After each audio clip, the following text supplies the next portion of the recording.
오늘 우리에게 주시는 하나님의 말씀 구약성경 출애굽기 31장 1절부터 18절까지 말씀입니다. 출애굽기 31장 1절부터 18절까지 말씀 이제 봉독하겠습니다. 하나님의 말씀 경청하십시오. 주님께서 모세에게 말씀하셨다. 보아라, 내가 유다 지파 사람 훌의 손자여 우리의 아들인 브살레를 지명하여 불러서 그에게 하나님의 영을 채워주어 지혜와 총명과 지식과 온갖 기술을 갖추게 하겠다. 그가 여러 가지를 생각하여 그 생각한 것을 금과 은과 노수로 만들게 하고 온갖 기술을 발휘하여 보석을 깎아내는 일과 나무를 조각하는 일을 하게 하겠다. 분명히 나는 단지파 사람 아히사막의 아들 오홀리압이 브살렐과 함께 일하게 하겠다. 그리고 기술 있는 모든 사람에게 지혜를 더하여 그들이 내가 너에게 명한 모든 것을 만들게 하겠다. 회막과 증거궤와 그 위에 덮을 속죄판과 회막에 딸린 모든 기구와 상과 거기에 딸린 기구와 순금 등장대와 거기에 딸린 모든 기구와 분향단과 번제단과 거기에 딸린 모든 기구와 물두멍과 그 받침과 제사장 일을 할 때에 입는 잘 짠 옷 곧 제사장 아론의 거룩한 옷과 그 아들들의 옷과 성별하는 기름과 성소에서 쓸 향기로운 향을 그들이 내가 너에게 명한 대로 만들 것이다. 주님께서 모세에게 말씀하셨다. 너는 이스라엘 자손에게 일러라. 너희는 안식일을 지켜라. 이것이 너희 대대로 나와 너희 사이에 세워진 표징이 되어 너희를 거룩하게 구별할 이가 나 주임을 알게 할 것이다. 안식일은 너희에게 거룩한 날이므로 너희는 안식일을 지켜야 한다. 그날을 더럽히는 사람은 반드시 죽여야 한다. 그날에 일을 하는 사람은 누구든지 자기의 결례로부터 제거될 것이다. 엿새 동안은 일을 하고 일의 날은 나 주에게 바친 거룩한 날이므로 완전히 쉬어야 한다. 안식일에 일하는 사람은 반드시 죽여야 한다. 이스라엘 자손은 이 안식일을 영원한 언약으로 삼아 그들 대대로 지켜야 한다. 이것은 나와 이스라엘 자손 사이에 세워진 영원한 표징이니 이는 나 주가 엿새 동안 하늘과 땅을 만들고 이렛 날에는 쉬면서 숨을 돌렸기 때문이다. 주님께서 시내산에서 모세에게 말씀을 마치시고 하나님이 손수 돌판에 쓰신 증거판 2개를 그에게 주셨다. 아멘. 누구나 그것을 얻을 수 있다란 제목으로 하나님의 말씀 선포하겠습니다. EBS가 아니고 어느 이제 대입 전문 학원에서 수학 강사를 하시는 분이 한 라디오에서 나오셔서 이런 말씀하셨습니다.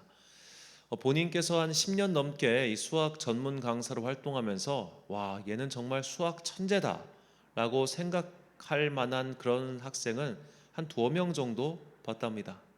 근데 정말 수학 천재다라고 말할 정도 아이들은 진짜 한 번 가르치면 그 한 번 가르친 걸로 하나 내지 둘을 할 수 있는 아이들, 그 정도 학생은 정말 하나 둘 봤다고 합니다. 서울에서.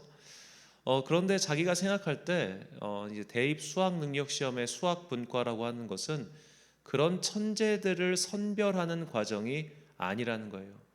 누구나 다 어느 정도 수준 이상의 노력을 꾸준히 하면 풀 수 있는 문제들로 만들어 놨다는 겁니다. 그래서 그 이제 강사님은 수포자들, 그러니까 수학 포기하는 아이들에게 꼭 이렇게 얘기를 해요. 너희가 충분한 노력을 하지 않고 수학을 포기하는 것은 결국 핑계다라고 말이죠. 사람들은 흔히 이런 생각 많이 합니다. 나는 여기에 재능이 없어. 난 이걸 할 줄 몰라. 난 재능이 없어서 이걸로 여기까지밖에 못해 라고 말이죠. 다 타고난 능력치가 다르고 나는 이쪽엔 능력이 없어. 그래서 나는 이거 못해 라는 식으로 이렇게 짐작하고 포기한 일이 많다고 합니다.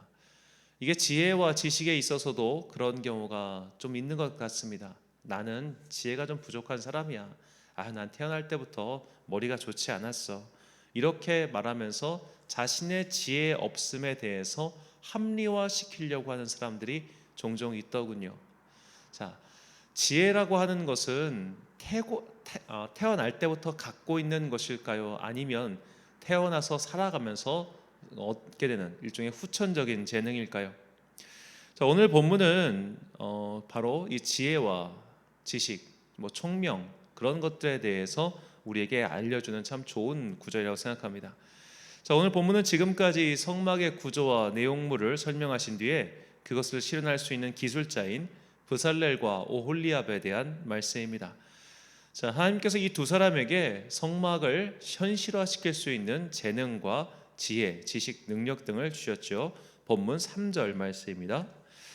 하나님의 영을 그에게 충만하게 하여 지혜와 총명과 지식과 여러 가지 재주로. 아멘. 자, 이 세 가지 단어, 지혜, 총명, 지식. 오늘은 이 세 가지 단어를 좀 중심적으로 좀 살펴보고자 합니다. 먼저 지혜라는 히브리어는 호크마이고, 총명은 미인이고, 지식은 야다입니다. 이 각각의 뜻이 참 의미심장해요. 먼저 지혜, 이 호크마는 바로 견고하다, 견실하다, 착실하다, 부지런하다라는 뜻입니다. 자, 지혜로운 사람은 어떤 사람입니까? 자신이 정한 바 혹은 자신이 해야 할 일을 견고하고 착실하고 성실하게 하는 사람, 그런 사람을 성경은 지혜로운 사람이다라고 이야기하고 있습니다. 또 이제 히브리어 아멘도 신실하다라는 뜻도 있지만 이 호크마는 조금 더 그 성실함 거기에 플러스해서 견고하고 단단함까지 갖춘 상태를 그렇게 뜻하다고 볼 수 있겠습니다. 즉 지혜로운 사람은 흔들리지 않는 사람이라는 거예요. 흔들리지 않는 사람. 자, 우리가 흔들리지 않는 그런 강한 신념을 가진 사람 옆에 있으면 얼마나 마음이 참 편합니까? 그런 신념의 사람들은 어떻게 보면 뭐라고 해야 될까요? 갈 바를 정확하게 정하고 가기 때문에 그의 길은 거침이 없습니다. 그래서 그가 지혜로운 사람이라는 거죠. 사람들은 보통 갈림길에서 방황하거나 혹은 고민할 때 그 성실한 호크마의 사람은 그가 갈 바를 이미 정해놨기 때문에 흔들리지 않고 정한 바를 가는 것이죠. 자, 지혜란 바로 그런 견고함, 견실함이다라고 성경의 단어의 호크마가 설명하고 있습니다. 자, 두 번째로 총명이라고 번역한 히브리어 비는 헤어지다, 가르다, 홀로 떨어져 있다, 그리고 중간에 있다라는 뜻입니다. 자, 중간에 있는 것이 총명이다. 우리는 이 단어에서 유교의 중요한 용어 중 하나인 중용의 도를 생각할 수 있겠죠. 자, 중용의 도는 유학자라면 누구나 다 추구하는 길이었지만 그것은 쉬이 이룰 수 없었다라고 공자 스스로도 이야기하고 있는 바입니다. 자, 치우침이 없이 중간. 이것은 이쪽도 아니고 저쪽도 아니고 그런 뜻이 아니라 과하지도 않고 모자라지도 않은 상태를 뜻합니다. 과유불급이라고 하죠. 넘치는 것은 부족함과 똑같은 것이다. 즉 넘치지도 않게, 그렇다고 부족하지도 않게 딱 중용의 도리를 지키고 산다고 하는 것은 결코 쉬운 일이 아닙니다. 그래서 우리는 그런 사람들을 곁에서 볼 때 저 사람은 참 과하지도 않고 부족하지도 않아, 참 지혜로운 사람이다 라는 생각이 들죠. 우리가 누군가에게 하다못해 명절 선물을 할 때도 고민을 하지 않습니까? 얼마짜리를 해야 과하지도 않고 부족하지도 않을까라는 그런 생각 때문에 말이죠. 그래서 이 중용의 도는 참 경험과 또 지식과 또 소위 말해 감각이 함께 어우러졌을 때 비로소 완성이 되는 그런 총체적인 지혜라고 볼 수 있겠습니다. 이 또한 굉장히 경험적이고 그리고 또 이제 어떻게 보면 그 여러 가지 삶의 경험 속에서 체득한 그런 지혜가 필요한 것이죠. 이 또한 선천적인 지혜, 선천적인 똑똑함과는 조금 거리가 있는 단어입니다. 마지막 세 번째 지식이라고 번역한 히브리어 야다는 무엇을 듣고 보아서 알다라는 뜻으로 바로 경험적인 지식을 가르쳐주고 있습니다. 자, 이상 세 가지 단어 다시 한번 처음 살펴보면요. 호크마는 견고하고 견실하고 착실하고 부지런한 그런 똑똑함을 뜻하고, 총명이라고 번역한 히브리어 비는 중간에 있는 그런 중용의 지혜, 그리고 히브리어 야다는 경험적 지식을 뜻한다고 말씀드렸습니다. 자, 성경이 말하는 지혜, 총명, 지식 등 이런 것들은 모두 다 선천적인 능력이 아닙니다. 태어날 때부터 가지고 있는 남다른 재주, 남다른 기회, 남다른 능력이 아니라는 겁니다. 이것은 모든 사람이 다 얻을 수 있고 또 누구나 다 노력하면 얻을 수 있는 바로 그런 것들입니다. 그러므로 나는 지혜가 없어, 나는 머리가 좀 나쁜 것 같아, 아유 이런 거는 똑똑한 사람들이나 하는 거야 라면서 나의 지혜 없음에 대한 핑계로 삼을 수가 없다는 겁니다. 우리는 다 이런 것들을 노력하면 얻을 수 있습니다. 주님께서 말씀하시는, 특히 성경이 말하는 지혜, 지식, 총명 등의 이것은 무슨 우주과학자나 물리과학자 수준의 그런 엄청난 지식을 뜻하는 것이 아닙니다. 이 땅을 살아가는 동안 우리가 어떻게 현명하게, 현숙하게, 지혜롭게 살아갈 것인가, 딱 그 정도 수준의 지혜를 뜻합니다. 그 정도 수준의 지혜도 얻지 못하는 사람이 참 많은데 이런 것들에 대해서 우리가 핑계 댈 수가 없다는 것이죠. 우리는 누구나 다 이런 것들을 후천적인 노력을 통하여 얻을 수 있습니다. 내 삶의 경험을 통하여 얻을 수 있습니다. 내 삶에 분명한 의지를 세우고 성실하게 살아감으로써 얻을 수 있습니다. 무엇보다 이 모든 것들을 주님께서 구하는 자에게 반드시 주시겠다고 약속하셨습니다. 야고보서 1장 5절 말씀입니다. 너희 중에 누구든지 지혜가 부족하거든 모든 사람에게 후히 주시고 꾸짖지 아니하시는 하나님께 구하라. 그리하면 주시리라. 아멘. 처음부터 지혜로운 자는 없습니다. 세월과 경험 그리고 본인의 노력이 합쳐질 때 생기는 법입니다. 그래서 나는 이런 것이 부족해, 나는 이런 것이 없어서 아무것도 안 돼 라고 핑계댈 수가 없습니다. 하나님께서는 우리를 할 수 있게 만드셨고 또 하고자 하는 자에게 이런 능력을 선물로 주시는 능력의 주님이십니다. 사랑하는 천안 광성교회 성도 여러분, 그리고 이 새벽을 함께 깨우고 계신 귀한 주님의 자녀 여러분, 나는 안 돼, 나는 처음부터 받질 못했어, 나는 무식해서 그런 거 몰라 라며 현실을 도피하며 핑계대지 맙시다. 처음부터 지혜롭고 총명하고 다 알고 있는 그런 현명한 사람은 없습니다. 그들도 모두 다 세월과 경험, 노력이 쌓여서 그것들을 얻은 것이죠. 무엇보다 하나님께서는 지혜의 근원이십니다. 그 지혜를 구하는 자에게 후하게 주시겠다 분명히 약속하셨습니다. 하나님께서는 하나님의 일을 하는 사람에게 부족하지 않게 지혜를 주시며 무엇보다 지혜를 구하는 자에게 또 그것을 선물로 주시는 은혜로우신 분이심을 잊지 마십시오.